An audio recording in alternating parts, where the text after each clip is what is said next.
Bien, pues el día de hoy vamos a hablar, al menos estos primeros 45 minutos, de una problemática que es mucho más frecuente de la que nosotros creíamos, que es aquellos usuarios que tienen rasgos de trastorno límite de la personalidad. Hay que aclarar que no estamos capacitados para tomar un caso, porque un tratamiento para este tipo de, ya veremos después, otros trastornos de la personalidad, necesita al menos un año, a veces 2, para lograr que la persona se estabilice. Nos encontramos con que hay usuarios que no tienen otro lugar a donde ir, que no necesariamente yendo con un psicólogo privado, el psicólogo está capacitado para hacer un buen diagnóstico y una buena intervención. Entonces la idea de atender a estos chicos es darles las 8 sesiones con la finalidad de darles un poco de psicoeducación, hacer un buen diagnóstico junto con el área de psiquiatría, pero todo el tiempo transmitir el mensaje de que somos un servicio de emergencias, que no podemos tomar el caso de manera continua, que es lo que el usuario necesita, y éticamente necesitaremos canalizarlo. Al menos tenemos el contacto de la clínica del Instituto Nacional de Psiquiatría para Trastorno Límite, hacemos una carta de referencia, el formato está en el Drive, y le damos 8 sesiones de psicoeducación y empezamos a mostrarle algunas habilidades. También podemos recomendarles, hay afortunadamente ya textos en español. La autora que más ha sido reconocida por su trabajo en esta área se llama Marsha Linehan, y ella tiene un libro de editorial Paidós que se llama así, Terapia Cognitiva para Trastorno Límite de la Personalidad.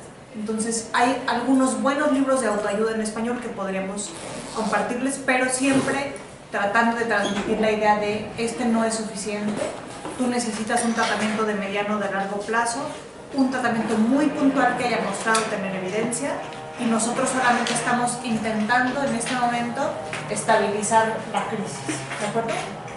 Entonces, bueno, les voy a hablar un poquito más sobre esto. Déjenme nada más poner mi cronómetro, que se me olvidó. Y entonces empezamos por el diagnóstico. Nosotros, como hemos dicho en otras sesiones, es muy importante que en la primera sesión les dejemos como tarea que respondan a todos los formularios en línea y que ustedes estén pendientes porque tienen acceso a ver cuándo su usuario ya los contestó, y desde la primera sesión determinar si estamos hablando de un trastorno límite de la personalidad. El trastorno límite pues tiene su historia como otros trastornos. En los 30s era considerado como una cuestión psicótica,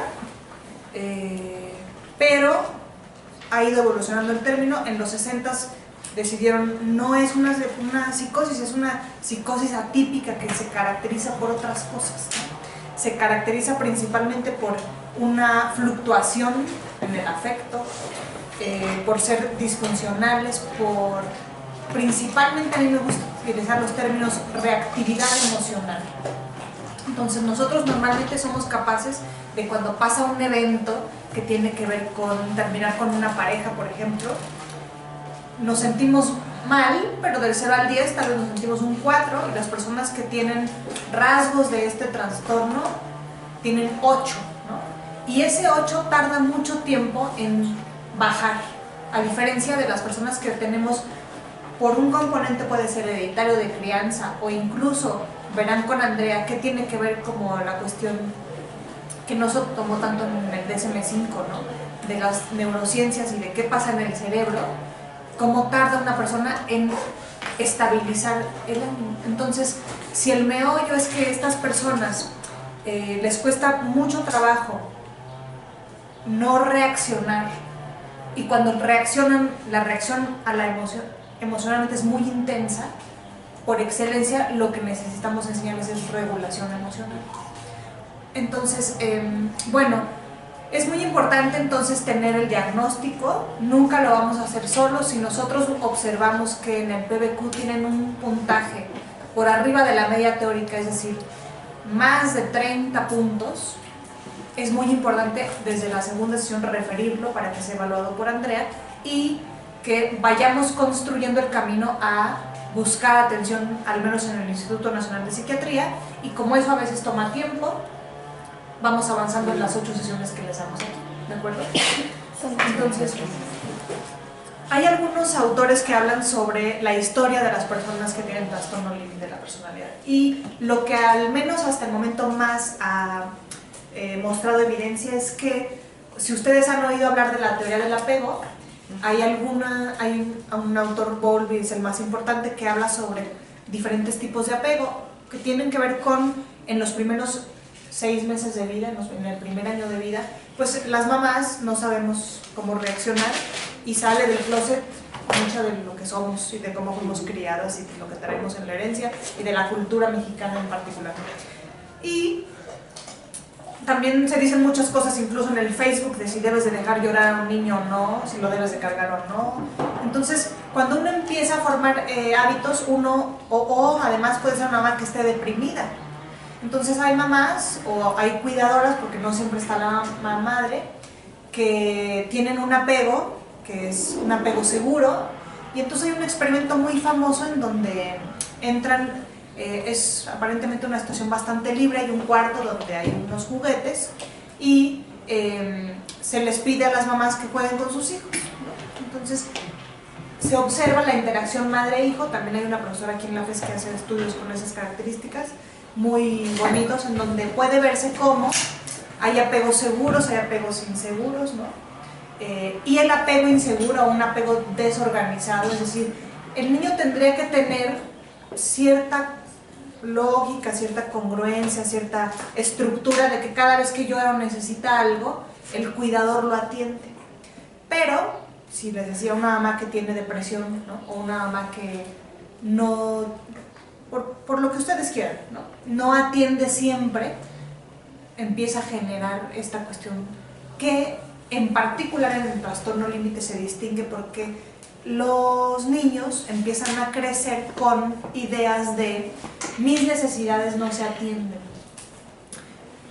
y puede haber una atribución interna o una atribución externa, es decir, no se atienden porque yo no soy alguien valioso o porque demando mucho y es muy frustrante que no se atiendan mis necesidades, pero también puede ser porque las personas son crueles, porque las personas no me quieren apoyar. Y una palabra clave que se escucha mucho en el consultorio cuando trabajan con personas que tienen trastorno límite es: las personas te abandonan, y un sentimiento muy importante de vacío, ¿no? Y bueno, ya verán con Lourdes, no es ingenuo que hay que hacer un análisis de qué está pasando en esa familia, porque seguramente pasan estas cosas que les digo. Son familias que tienden a ser muy estresantes, no validan las emociones de los otros, no se atendieron las necesidades a tiempo, y lo que más bien Beck diría es: lo que aprende uno en la infancia lo asocia con lo que ocurre en el aquí y en el ahora. Entonces, les decía, son personas que crecen creyendo que no se cumplen sus necesidades y que a veces confían o depositan, esa palabra es más psicodinámica, pero depositan una gran expectativa en las relaciones interpersonales que ellos dicen que necesitan que sean exclusivas y que siempre esté el otro disponible para cumplir con estas. Entonces, pueden ver que las personas que tienen estos rasgos se involucran en relaciones donde son muy intensos, ¿no? Y donde demandan mucho y les cuesta mucho trabajo esas ideas muy fijas que Beck las llama creencias centrales, flexibilizarlas. Entonces, las personas que tienen trastorno límite pues están de manera crónica sufriendo culpa, porque se dan cuenta que fallan, que perciben y sesgan sus creencias centrales a todo lo que les ocurre. Ellos perciben que la gente constantemente los abandona, que ellos actúan constantemente mal, se sienten aislados, sienten dolor intolerable, sienten abandono, sienten vacío, se sienten desconectados, se sienten solos. Se han hecho estudios sobre la prevalencia del trastorno, y donde se ha visto que en las poblaciones clínicas el 75 al 80% son mujeres, pero cuando hacen investigación en población abierta han visto que no ocurre así. Lo que puede pasar muchas de las veces es que las personas que tienen criterios de trastorno límite recurren mucho al consumo de sustancias. Ahorita veremos por qué. Entonces, una de las posibles hipótesis es que los hombres no llegan a la consulta porque llegan a través de consumo de sustancias, y allá es donde se les diagnostica, no llegan como las mujeres. Entonces, pues tienen grandes problemas con la impulsividad, en todos sentidos, ¿no? Principalmente muchas relaciones, muchas parejas sexuales, consumo de sustancias, experiencias que generen mucha emoción, ¿no? Mucha adrenalina. La teoría psicodinámica se centraba principalmente en atender el trauma, ¿no? Vivido como esta cuestión con la madre. Sin embargo, nosotros no trabajamos desde ahí, pero no ignoramos que la historia familiar es muy importante y que ahí es donde se empiezan a gestar las creencias centrales. Entonces, son personas que son vulnerables o muy sensibles a la cuestión emocional y que tienden a ver las cosas en blanco y negro, ¿no? Y que les cuesta mucho trabajo verlas en términos de grises. Desde la terapia cognitiva se usa mucho este ejercicio donde haces generalizaciones y las cosas son o terribles o maravillosas, y casi siempre, y lo que hablábamos en la clase de reestructuración cognitiva es intentamos que sean estoicos, que estén más bien en el centro. El que está en el centro está autorregulado, el que está en el centro tarda menos tiempo en descalar o en bajar esa emocionalidad muy intensa, porque no sé si se me permite la palabra, en estabilizarse, ¿no? Ahora, es importante que ustedes sepan que algunos expertos recomiendan que los terapeutas también tengan mucho cuidado, no solamente con este tipo de usuarios, sino con otros, pero en particular en estos, y hay indicaciones sobre cuántos usuarios de estos puede tener un terapeuta, porque es fácil engancharse con esta dinámica de mucha intensidad emocional y de mucha demanda por parte de estos usuarios. Entonces, nosotros les digo, la idea que queremos transmitirles hoy es que solamente tomamos casos para contener la crisis, empezar a darle psicoeducación y habilidades, pero empezar desde la segunda o tercera a construir el camino para la canalización en alguien muy especializado. Y que ustedes también estén atentos en que necesitan ellos aprender a autorregularse y necesitan un voluntario que no se enganche y que no responda y que transmita esa facilidad para regularse a sí mismo. Antes los terapeutas, los psicólogos se sentían muy desesperanzados cuando recibían trastornos límite porque consideraban que no cambiaban, y si ustedes analizan las actitudes que tienen los especialistas o los profesionales de la salud mental, las personas que tienen trastorno límite reciben actitudes menos favorables en comparación con otros trastornos, y surgen estas ideas: quiere ganar esto, no manipula. Pero el programa sobre el que vamos a trabajar nosotros, que les digo, la autora más importante es Marshall Linehan, trata de ir en contra de estas ideas y trata de establecer algunas premisas básicas entre las que se encuentran. Todas las personas quieren sentirse mejor y ser más felices, no están buscando hacernos la vida imposible, ¿no? Entonces, si partimos de esa idea central de que todas las personas quieren sentirse mejor, y estamos checando, Judith Beck hace un ejercicio cuando yo estuve en el Instituto Beck, de que cuando uno llega al taller ponga en una hoja el nombre de los usuarios que quisiera, o que cuando uno tiene 3 días de consulta o 4, que falten ese día. Ay, ojalá y este falte. Entonces, cada uno de nosotros podemos pensar en eso. Judith Beck dice, ahí tienes que trabajar con tus creencias como voluntario, porque algo está pasando, y si te das cuenta que aunque te paguen 1,000 pesos la hora, ay, ojalá yo no venga, y prefiero leer esta hora o fumar un cigarro. Algo está pasando sobre sus actitudes, y las personas que tienen estos rasgos se enfrentan mucho a eso, ¿no? a dificultades por parte de los propios profesionales de la salud, y hay gente que no quiere tratarlos incluso, ¿no? Entonces nosotros tenemos que estar muy abiertos y estar revisando y estarnos cuidando qué está pasando conmigo, porque así como les enseñamos a que ellos se den cuenta qué me está pasando, qué nos está pasando a nosotros como voluntarios, y para eso también están todos obligados a recibir supervisión, ¿no? Y también se vale canalizar o referirlo si no me siento cómodo, siento que no lo estoy haciendo bien.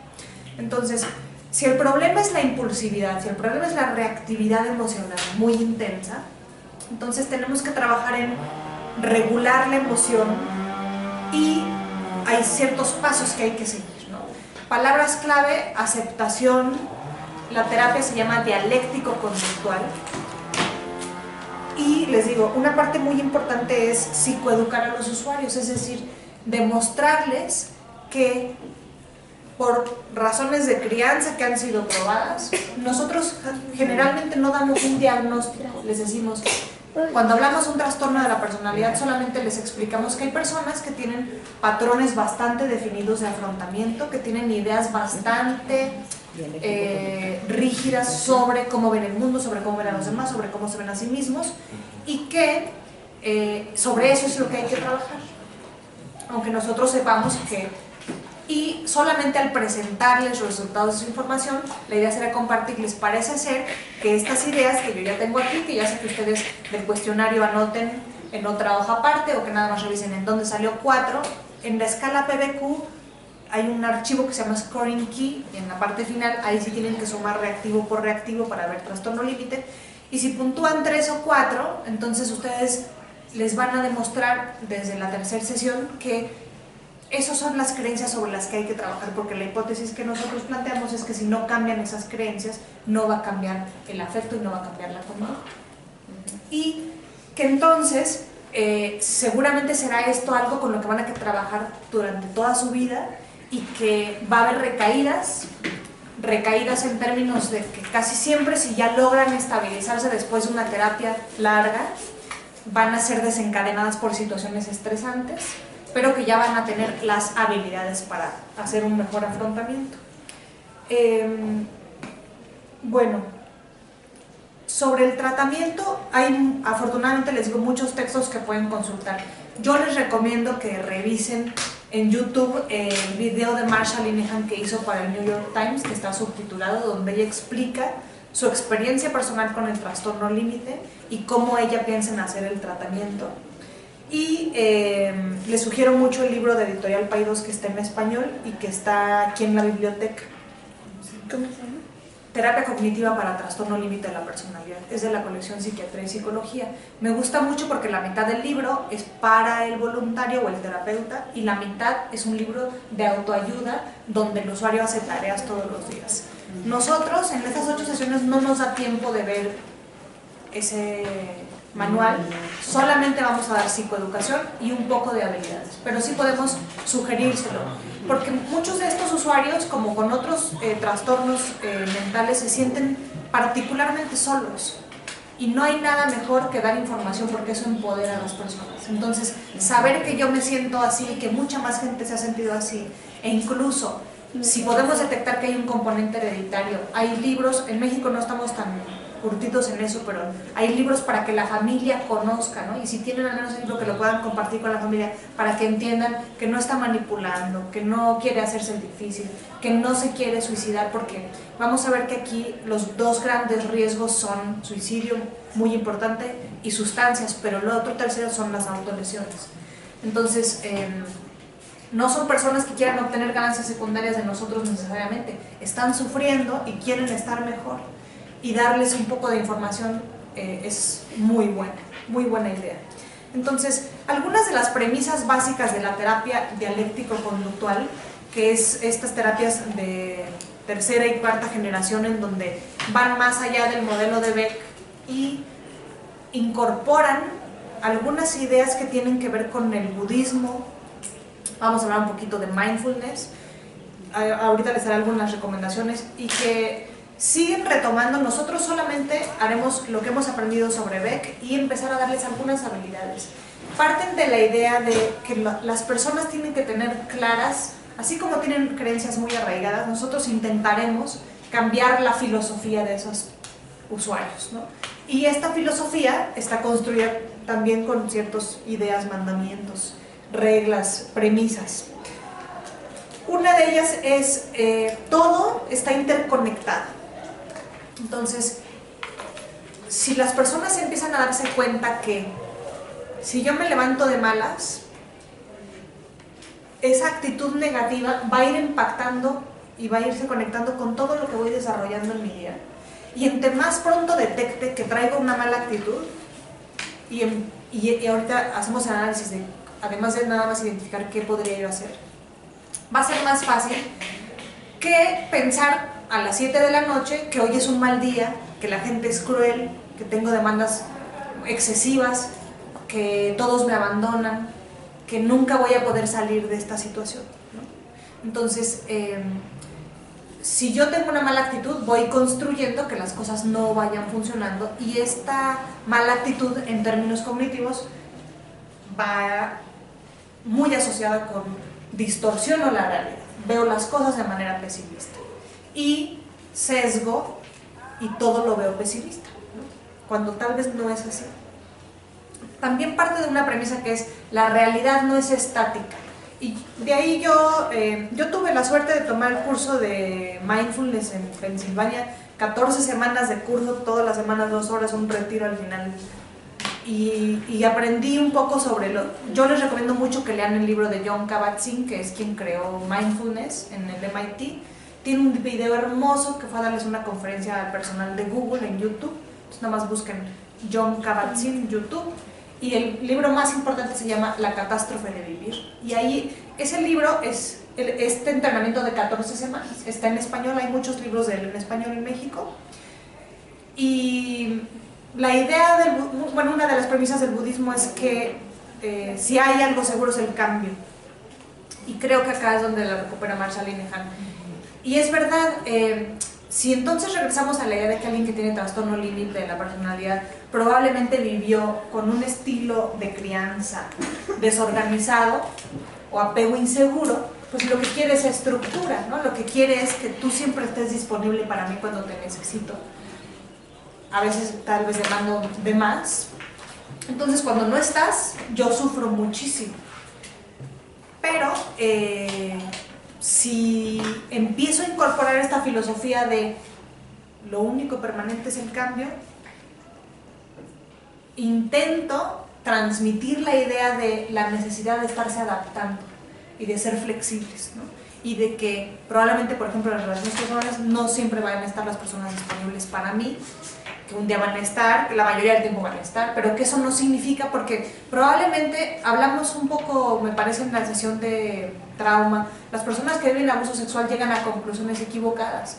Beck lo que diría, las personas que viven un apego inseguro llegan a conclusiones equivocadas, que no son valiosos, que siempre van a estar aislados, que no son queribles, que no son eficaces, que los demás son crueles, y ese es el meollo de la terapia cognitiva, reestructurar las creencias centrales a las que llegaron desde muy chiquitas algunos usuarios debido a una interacción familiar no de lo más sana, ¿no? Entonces, también otra premisa central es nunca tenemos toda la... Estoy tratando como de hacer la mejor traducción, nunca tenemos la imagen completa de las cosas. Entonces, las cosas son como una fotografía, no es una cuestión transversal, tomas la foto, pero falta mucha información. Entonces, si tu pareja no estuvo en el momento en que tú esperabas, aunque era un momento muy importante para ti, lo más fácil es interpretar que te abandona, que siempre te van a abandonar, que esto nunca va a cambiar, pero probablemente hay una historia detrás, aunque era un día muy importante para ti, para entender por qué no pudo estar. Y la otra persona también trae su historia. Entonces, Beck y Ellie siempre están haciendo el énfasis en estos pensamientos automáticos, ¿no? Entonces, no intentar sacar conclusiones apresuradas, no tener esta visión del adivino. Y les decía, otra premisa para los terapeutas es, las personas siempre están intentando hacer lo mejor posible y están tratando de ser felices, ¿no? Ahora, si nosotros intentamos entender que las personas que tienen los rasgos límite tienen muchos problemas con la impulsividad, quieren de manera inmediata resolver las cosas.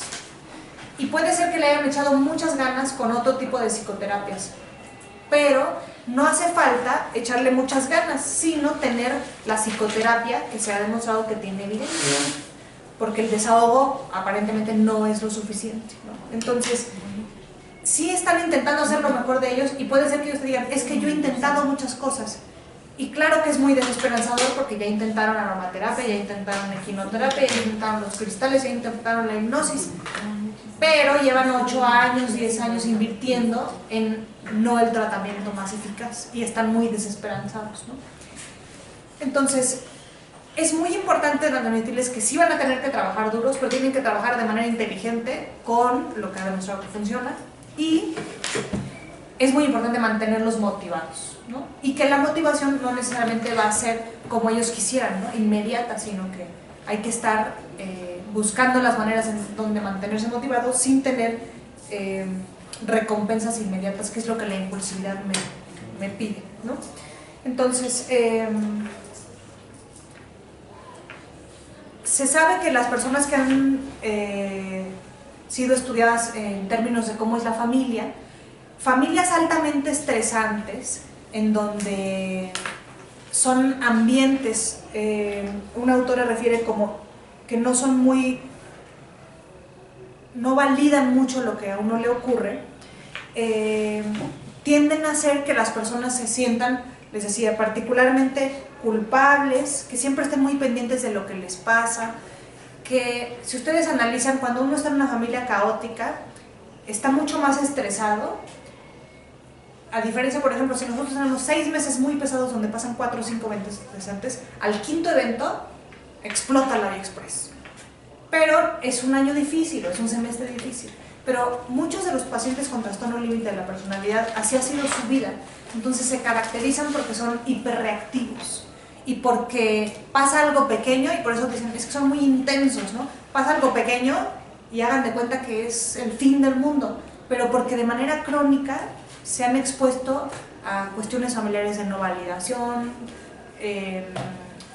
un apego desorganizado por parte del cuidador más importante, entonces están hipervigilantes, hiperreactivos, explotan fácilmente, y obviamente cuando explotan, ellos se dan cuenta y se sienten culpables, están muy conscientes de cómo se sienten poco comprendidos, se sienten rechazados, se sienten solos, se sienten aislados, y se sienten muy desesperanzados porque ellos se dan cuenta que recaen constantemente, recaen, y esto alimenta necesariamente la desesperanza, nunca voy a cambiar, o la gente nunca va a cambiar, ¿no? O así son las relaciones.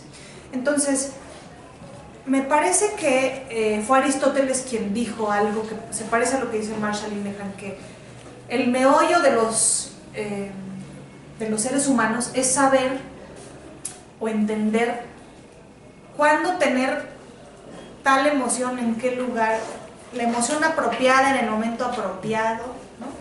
En la situación apropiada.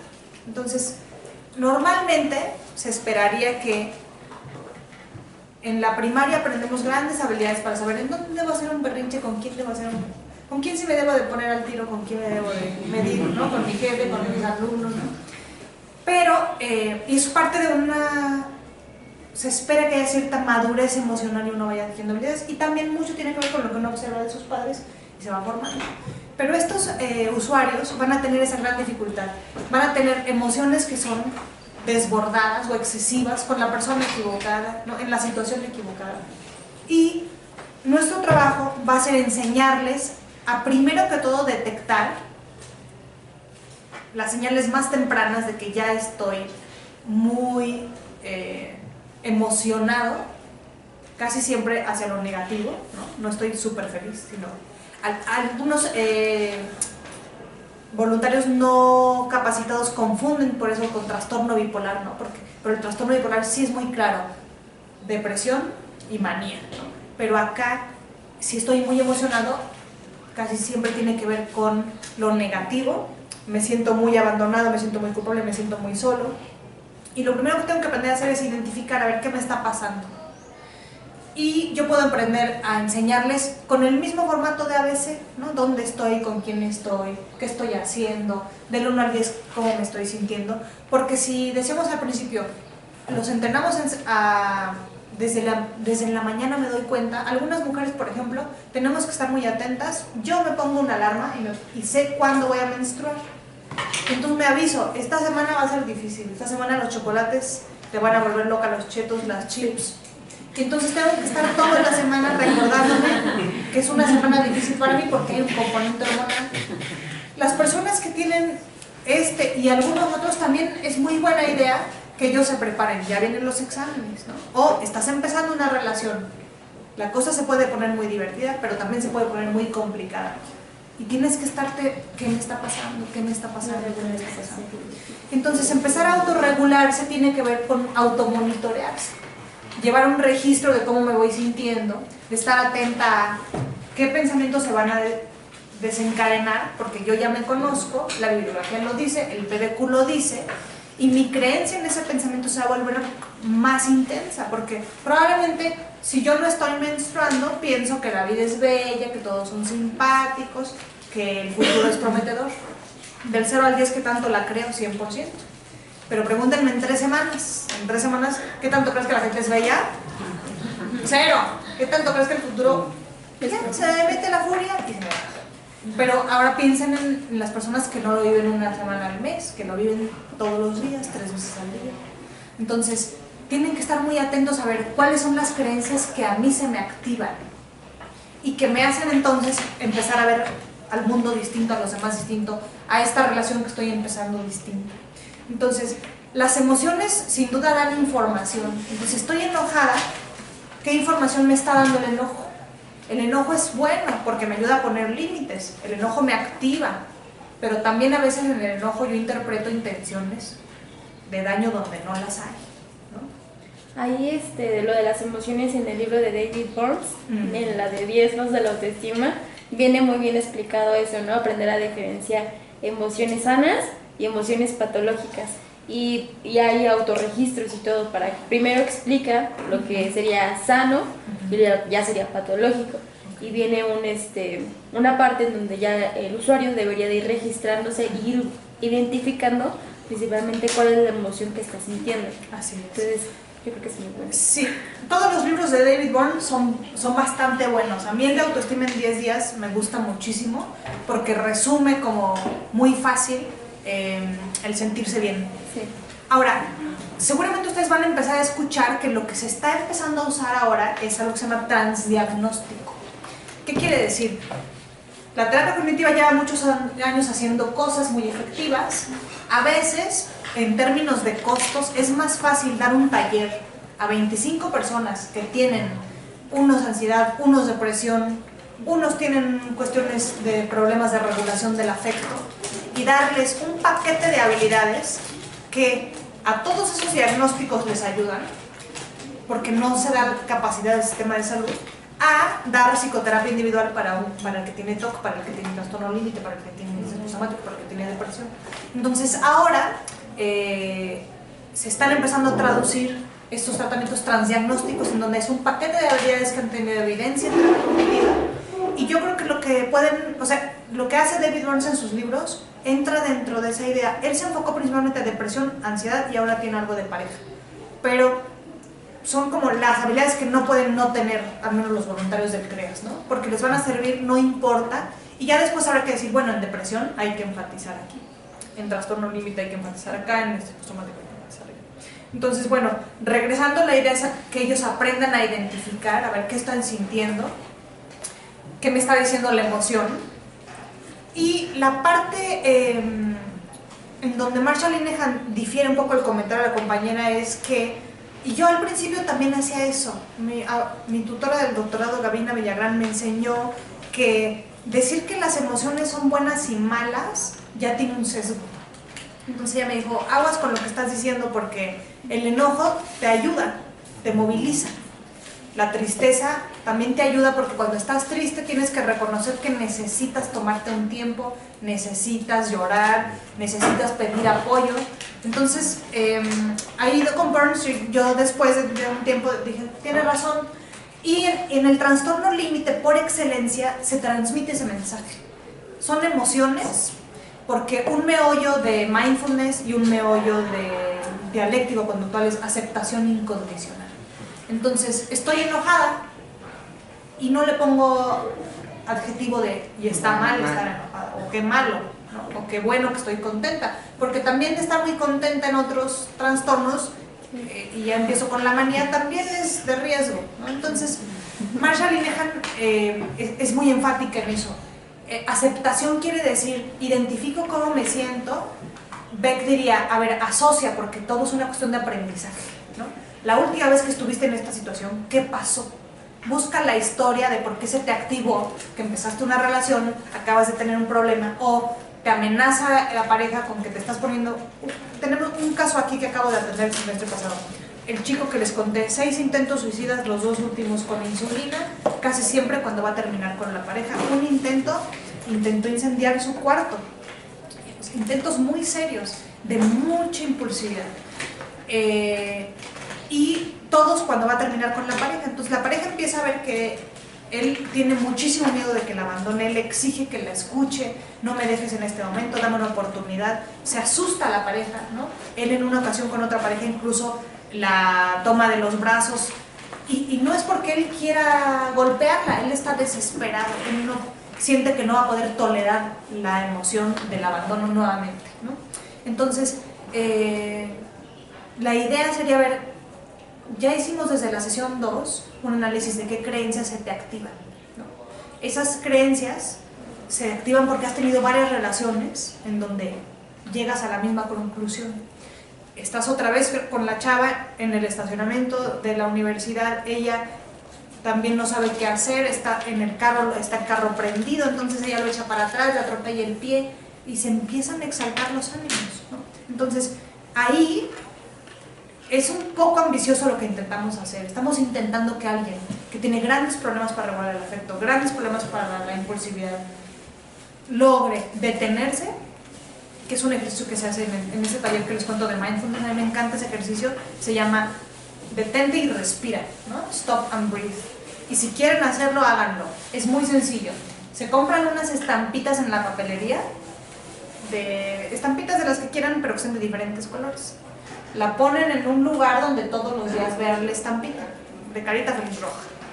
Cada vez que ven la estampita, se detienen de lo que están haciendo y toman una respiración. Y regresan a ver cómo me siento. Y cada vez que la vean, no la pongan también en donde siempre la vean, porque no puede estar todo el día respirando, estaría muy bien, ¿no? Pero justo lo que mindfulness trata de hacer es regresa a tu respiración, detente, porque eso trabaja por excelencia impulsividad, ¿no? Y al día siguiente la cambian para que sea de otro color. Y una semana hacen stop, detente y respira, detente y respira. Porque el meollo con estas personas es trabajar eso. Venimos muy acelerados todos, pero en esta situación que nos ocupa andamos más acelerados emocionalmente. Tenemos que identificar, a ver, ¿qué me pasó? ¿Qué historia tiene eso? ¿Qué pensamientos se me activaron? ¿Cómo me estoy sintiendo?